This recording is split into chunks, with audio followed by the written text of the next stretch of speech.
Всем привет, друзья! Меня зовут Камила, рада видеть всех на своем канале. И в этом видео я хотела бы поговорить с вами о проблемах читателей и книголюбов. Их бесчисленное количество, и я уверена, у каждого читателя найдутся свои проблемы и вопросы, с которыми он сталкивается, возможно, при выборе книги, или во время чтения, или после окончания чтения какой-либо книги. Но я составила список из 12 проблем, которые волнуют лично меня. Давайте пройдемся по каждой из них. Может быть, вы найдете что-то общее со мной. Или с чем-либо, может быть, не согласитесь. Первая проблема – прочесть меньше книг, чем обычно. В конце каждого месяца я выбираю книги и составляю план чтения на следующий месяц. Но иногда случается жизнь, и все идет не по плану. Иногда у тебя просто нет времени на чтение, иногда тебе просто не хочется читать, такое тоже бывает. И нужно понимать, что для меня, я уверена, для большинства из вас, чтение – это все-таки хобби, а не работа. Поэтому иногда весь мой план, который я составила, летит коту под хвост. И когда я смотрю в конце месяца и подвожу итоги, мне становится немножко грустно, если я прочла в этом месяце книг меньше, чем в предыдущем, например. Да. Вторая проблема – сравнивать себя с теми, кто читает больше. Когда ты смотришь видео блогеров книжных, которые читают по 15, 20, а то и 25 книг в месяц, а ты прочел только 3 или 4, конечно, становится немножко грустно и немножко завидно. Но что поделать? У каждого своя скорость чтения, и не нужно заставлять себя читать больше, лишь бы угнаться за количеством прочитанного. Главное не количество, а качество. Третья проблема – покупать больше книг, чем ты читаешь. Я уверена, это болезненная тема для многих читателей, когда скупаются горы книг, а количество прочитанного все никак не увеличивается. Раньше я сталкивалась с этой проблемой, когда тебе хочется купить и одно, и второе, и третье, и пятое, и десятое, и горы книг новых скапливаются, а руки до них не дотягиваются. Но сейчас я полностью отошла от этого, и сейчас я более вдумчиво подхожу к процессу покупки новых книг. Четвертое. Вот это очень интересный вопрос – бросать начатую книгу. Я все никак не могу научиться бросать книгу. Было несколько случаев всего лишь за мою читательскую жизнь, когда я бросала начатые книги. Обычно, даже если мне книга не очень нравится, или она меня бесит, или меня бесят персонажи, я обычно все-таки дочитываю до конца. Не знаю почему. Может быть, в надежде, что к концу сюжета что-то поменяется или будет какой-то резкий сюжетный ход, который меня удивит. Но обычно такого не происходит. И если мне книга в начале или, например, в середине стала не нравиться, то к концу мое мнение не меняется. Я не знаю, почему я дочитываю книги, но я все еще не могу научиться бросать начатые книги на середине, например. Возникает какое-то чувство незавершенности, и от этого мне становится неуютно, и я все-таки дочитываю книги до конца. Напишите в комментариях, дочитываете ли вы книги, или вы с легкостью бросаете их в начале или в середине, может быть. Напишите в комментариях, мне будет интересно почитать. Пятая проблема – начать читать книгу, которая сейчас популярна, но в обычных случаях ты бы не стал ее читать. Когда выходит какая-то новинка, например, и многие книжные блогеры начинают ее активно читать и советовать, или эта книга становится бестселлером, многим читателям хочется тоже прочесть ее и понять, в чем же там суть, почему она так популярна. Со мной такого не происходит. У меня происходит обратный эффект. Я не хочу читать книгу, которая сейчас на пике своей популярности. Либо я подожду, когда это немножко стихнет, либо я вообще не буду читать эту книгу. Исключением была книга Мариши Песел «Некоторые вопросы теории катастроф». Мне эта книга не понравилась. И, кстати, одна из немногих книг, которую я бросила на середине. И я не знаю, вернусь я к ней или нет. 6 пункт – не с кем обсудить книгу. Сейчас будет признание века, но у меня нет друзей практически. Да, жизнь интроверта. Да. Поэтому мне не с кем обсудить книги, которые я прочла. Собственно, это одна из причин, почему я завела этот канал на YouTube.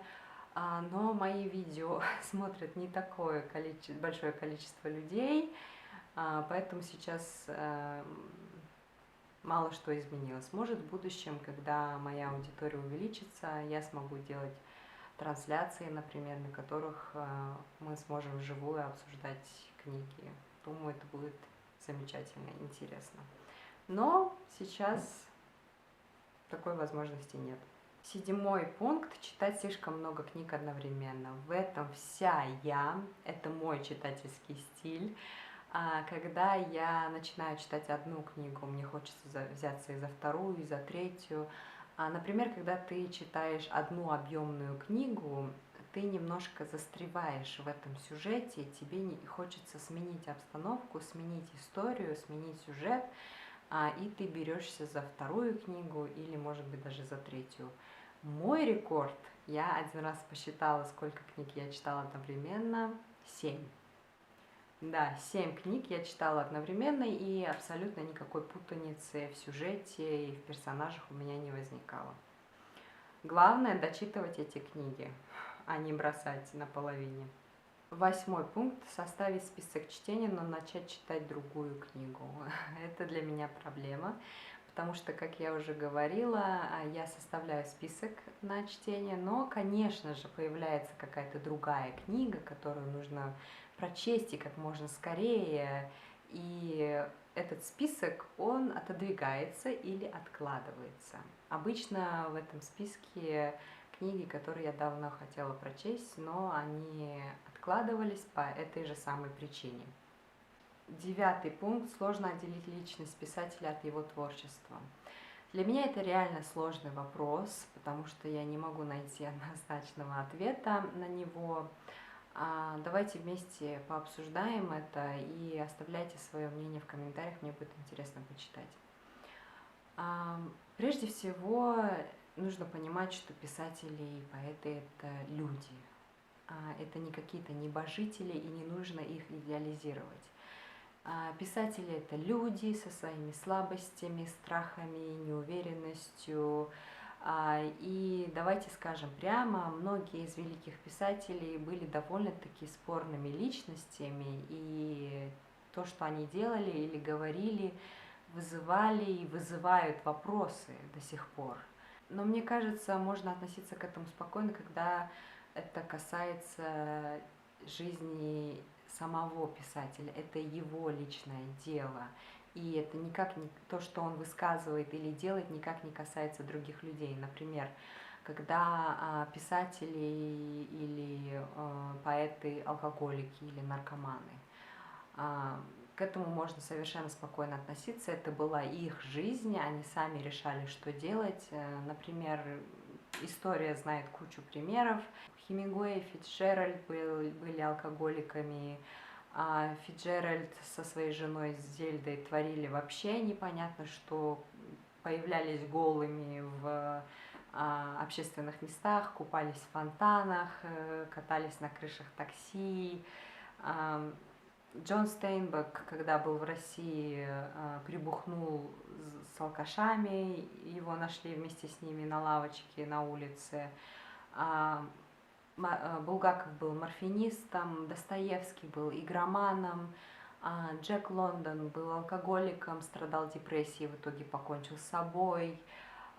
Олдос Хаксли, Кен Кизи употребляли запрещенные вещества. Эдгар Аллан По был алкоголиком, и мы сами все знаем, чем это закончилось. Льюис Кэрролл употреблял опиум. И не в обиду всем, кто любит Алису в стране чудес, когда я ее читала, мне реально казалось, что писатель находился под чем-то, потому что сюжет напоминал глюки чувака, который конкретно что-то употребил. История знает кучу примеров, но это касается их жизни. Они не причиняли вреда другим людям и разрушали собственную жизнь, можно сказать. Но когда высказывания писателя касаются других людей, тут возникают вопросы. Поэтому я до сих пор не знаю, как относиться к творчеству Кнута Гамсуна, который был, как все мы знаем, коллаборационистом. Он поддерживал фашизм. Он позднее в нем разочаровался, конечно, но факт остается фактом. Он поддерживал вселенское зло. Я в феврале читала книгу «Удивительные волшебник страны Оз», и когда я полезла читать биографию Лайонела Фрэнка Баума, я нашла интересное высказывание его. «Пионеры» — это газета, для которой он писал. Вот что он написал там. «Пионер уже заявлял, что наша безопасность требует полного уничтожения индейцев.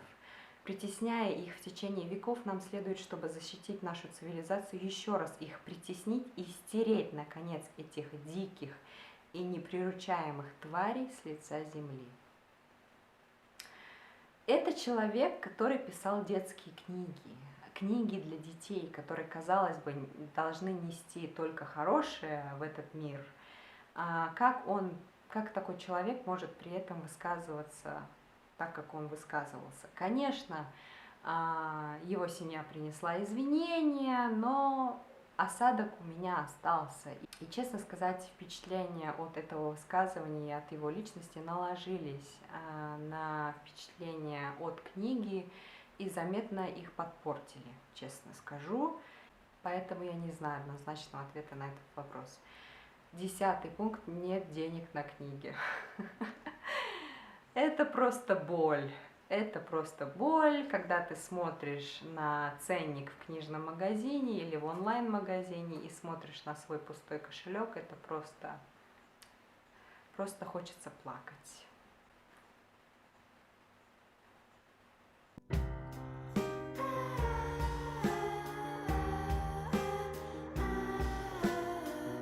Цены на книги все увеличиваются, а зарплата остается такой же. Поэтому,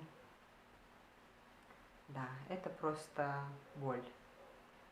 11-й пункт – откладывать книги, которые ты давно хотел прочесть. Опять-таки, очень животрепещущая для меня тема, потому что есть книги, которые перекочевывают из плана в план каждый год, и я все никак не могу их прочесть. Самые яркие такие примеры, которые сразу приходят ко мне в голову, я говорила о них в своем предыдущем видео, когда выбирала книги на июнь. Там я упоминала «Жутко громко и за пределами близко» Джонатана Сафран Фоера. Никак не могу прочесть эту книгу, уже лет 5, если не больше. И сразу мне приходит в голову «Террор» Дэна Симмонса, тоже никак не могу собраться и уже прочесть эту книгу. И 12-й, последний пункт – чувство пустоты, когда заканчиваешь читать хорошую книгу. Вы знаете, это чувство, когда ты дочитываешь последнюю страницу, захлопываешь книгу, и ты понимаешь, что эта книга была так хороша, сюжет был так увлекателен, она была такой классной, что тебе хочется стереть свою память, чтобы начать снова ее читать. И у тебя возникает внутри ощущение пустоты, которую срочно нужно заполнить другой книгой. У меня это чувство возникло буквально вчера. Я закончила читать «Поезд убийц» Котаро Исака. Это японский триллер. Если вы смотрели мое видео, как я выбирала книги на июнь, вы знаете, о чем я говорю. Там я выбирала книги с помощью игры «Книжная бинго», и выпала тема «Триллер», которая мне совершенно не свойственна. И вот я взялась читать «За поезд убийц», и это было здорово. Мне понравилась эта книга, и она была интересной, увлекательной, столько неожиданных сюжетных поворотов вообще. Так сюжет переворачивается и держит тебя в постоянном напряжении. И когда я закончила читать вчера эту книгу, у меня возникло вот это чувство, когда ты думаешь, черт возьми, эта книга была классной. И нужно взять срочно следующую книгу, чтобы заполнить вот эту пустоту. Итак, это были все 12 книжных проблем, которые волнуют лично меня. Напишите в комментариях, может быть, наши книжные проблемы совпали, или у вас есть какие-то свои, которые доставляют вам неудобства как читателю. Мне будет интересно почитать, и до встречи в следующих видео. Пока-пока.